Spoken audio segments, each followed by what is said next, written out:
Okay, cheers from Ed over to Antique Toys. Today we're going to have a tour of small cast iron and smalls from the 1930s. And this is a lifetime collection we get to share so that you understand how in the Depression of America, small toys ruled the toy retail world and good things come in small packages. So stay tuned for more. Cheers from Ed over at Antique Toys.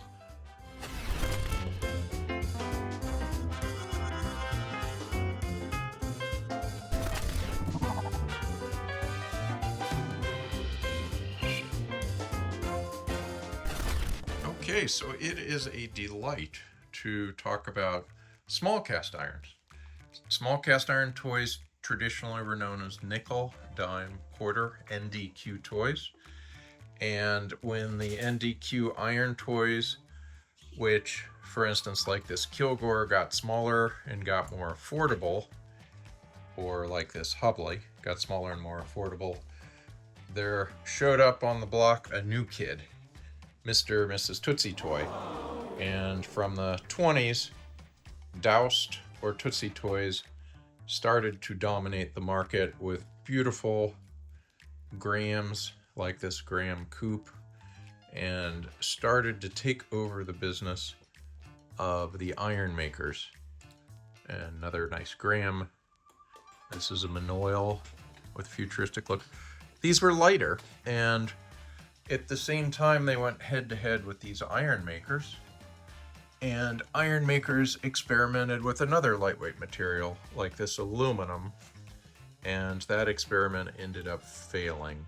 Kids just did not care for it compared to the venerable heavy iron toys like this Hubley Huber.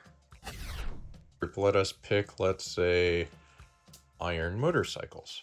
Iron motorcycles were amazingly and thinly made by companies like this, which is Kilgore, and they broke. They broke here, they broke here, they broke here. We have a fracture on the kickstand of this guy, which was glued back on. But Kilgore toys were just amazing. Other makers did a more, I'm gonna call it impressionistic approach, like Champion. They chose to thicken necks, thicken handlebars, thicken these braces, and ultimately created a cheaper, more sturdy toy where kids did not break them and they made more profit. That would be like a 20s, early 30s, where this Hubley shows you how extreme the world is of impressionistic and small nickel dime quarter. They didn't bother with as much realism. They cared more that the driver looked great, the lines were sexy, and that the toy was, well, cheap. It was the Great Depression. This is a 30s toy. Previously, Hubley in the late 20s executed detail, detail, detail, detail, detail, detail. Rippling clothes, beautiful, I'm going to call it a fedora hat, and multiple pieces. This was not nearly as economically sound again as this later model. Okay, again, you have a good looking Hubley Huber here. It's a steamroller. And it contrasts quite a bit with the slightly older Huber design. The older Huber, I'd say, is probably 29-30. That was when Hubley had a chip on his shoulder. Hubley wanted to make things real. They just look real, quote unquote, according to some marketing. But in the late 20s, they just wanted to survive. In the world of autos, Arcade made this beautiful airflow. So that's the airflow design, waterfall design. I'm not positive. I'm just going to go out on a limb and say it was the Chrysler version versus the DeSoto version. But that airflow from the 30s contrasts with a 20s design with a cast-in driver.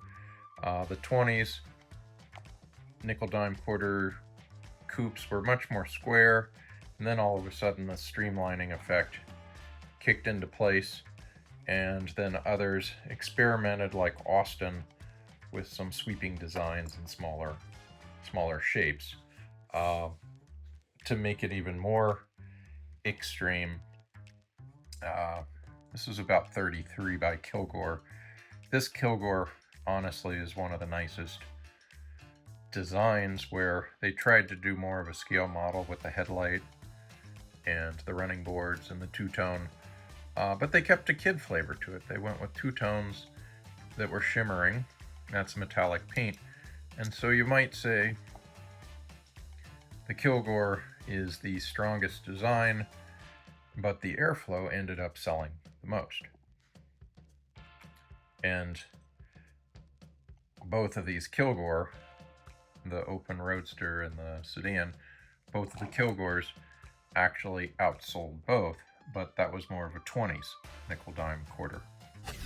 Okay, for motorcycle fans of small cast iron, we're gonna jump a half size. This is a number 5 Hubley Racer, and one's gonna notice that it looks very similar to this number 8. However, Hubley recognized different price points meant selling more.